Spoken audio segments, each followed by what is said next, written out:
Ауызашардың шайына арналған 3 түрлі пирог дайындаймыз. Егер жаңа оқырман болсаңыз, міндетті түрде каналыма тіркеліп алыңыз. Ең алдымен бір жұмыртқаның үстіне қант және ерітілген май құйып, жақсылап араластырамыз. Кейін 1 стакан айранның үстіне 1 шай қасық сода қосып, жақсылап араластырып, массамызға қосамыз. Араластырамыз. Біздің массамыз осылай көпіреді. Үстіне ұнымызды қосып, араластырамыз. Ұнды шетінен қосып отырып, араластырып шығамыз. Бізде осындай жұмсақ масса шығуы қажет. Біздің массамыз дайын болғаннан кейін енді ыдысымызға барлығын орналастырып аламыз да, жақсылап жайып 180 градус қызып тұрған пеште жарты сағат пісіреміз.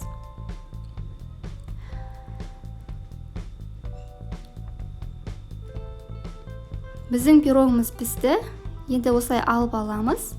Шетіндегі пергамент қағазынан ажыратып, пирогымызды екінші астыңғы бөлігіне қарай төңкеріп аламыз және пропитка құйып шығамыз. Бізде пропиткаға ыстық қайнаған судың үстіне 2 ас қасық сгущенка қосып араластырып аламыз.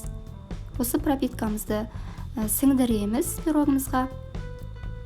Кейін қайтадан осы төңкерілген күйінде ыдысымызға саламыз. Енді бетіне крем дайындайық. Кремге қаймақтың үстіне 2 ас қасық сгущенка қосып жақсылап араластырып аламыз. Дайын болған кремімізді осы пирогымыздың үстіне жағып шығамыз.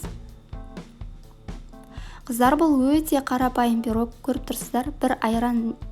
1 стакан айранмен 1 жұмыртқамен дайындалып жатыр. Үйлеріңізде айран болса, қалып қойған айран болса, міндетті түрде осы пирогты дайындап көріңіздер. Кейін бетіне сәндік үшін осындай кез келген шоколадты сеуіп қойсаңыздар болады. Мен Қазақстан шоколадын пайдаландым. Келесі екінші пирогымызға кірісейік. Екінші пирогқа бөлме температурасындағы жылып тұрған майдың үстіне қант қосып араластырамыз. Кейін 3 жұмыртқамызды қосып, тағы да араластырып аламыз. Оның үстіне кішкене сүтімізді қосып, тағы да араластырамыз.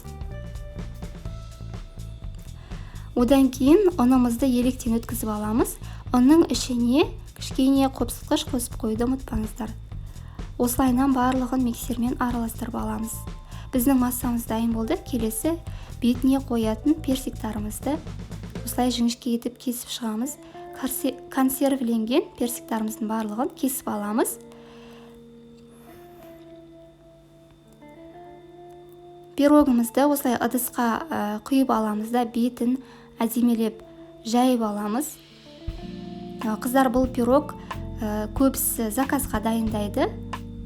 Өте дәмді болып шығатын шайдың дастарханына арналған хит пирогтардың бірі. Сіздер де заказға қабылдап жасасаңыздар болады.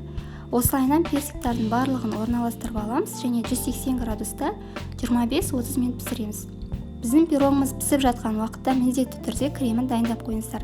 Кремге қаймақтың үстіне қант қосып, алдын ала осылай араластырып дайындап қоямыз. Сол кезде біздің қантымыз еріп дайын болып тұрады. Пирогымыз піскен сәтте ыстық кезінде духовкадан қалай шығарасыздар, дәл солай жаңағы кремді бетіне құю қажет. Бұл пирогтың фишкасы да осы. Сол кезде бетіндегі кремі қатып, әдемі болып тұрады. 2 пирогымыз дайын. Келесі 3-ші пирог. Осылай 5 жұмыртқаның үстіне қант қосып араластырып аламыз. Бұл жерде 5 жұмыртқа болуы міндетті емес. 3 жұмыртқамен 4 жұмыртқамен де дайындап көрсеңіздер болады.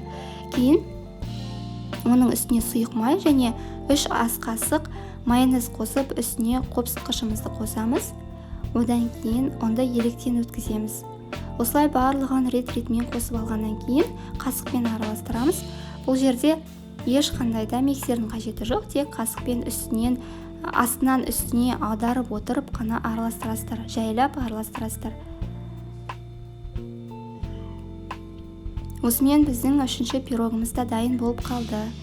Енді противенімізді жақсылап майлап аламыз да, осы пирогымызды құямыз. Бұл пирог осындай өте сұйықтау болу керек, қаймақ сияқты. Бұл пирог және өте жылдам піседі. Тек 15 минут қана 180 градуста пісіресіздер. Пісіріп болғаннан кейін ыстық кезде міндетті түрде осылай астын көтеріп алыңыздар, себебі жабысып қалуы мүмкін. Кейін дәл ортасынан екіге бөлеміз. Енді кремімізді дайындап алайық. Кремге қаймақ пен сгущенканы араластырып аламыз. Және осы пирогымыздың астыңғы бөлігін орналастырып, креміміздің жартысын бетіне құйып шығамыз. Кейін үстіңгі бөлігін қойып, қалған кремімізді құйып шығамыз. Бұл пирогты көбінесе үлкен кісілер ұнатады, себебі өте жұмсақ және сочный болып шығады. Және бетіне сәндік үшін осылай кез келген печенье сеуіп қойсаңыздар болады. 3 пирогымыз да дайын. Үшеуі де өте жұмсақ пирогтар. Міндетті түрде дайындап, жақындарыңызға шай беріңіздер. Астарыңыз дәмді болсын, оразаларыңыз қабыл болсын. Егер менің арнама тіркелмеген болсаңыз, міндетті түрде тіркеліп алыңыз, күнделікті рецепттер шығып тұратын болады. Және осы видеомды қолдап, лайк басып қойыңыздар.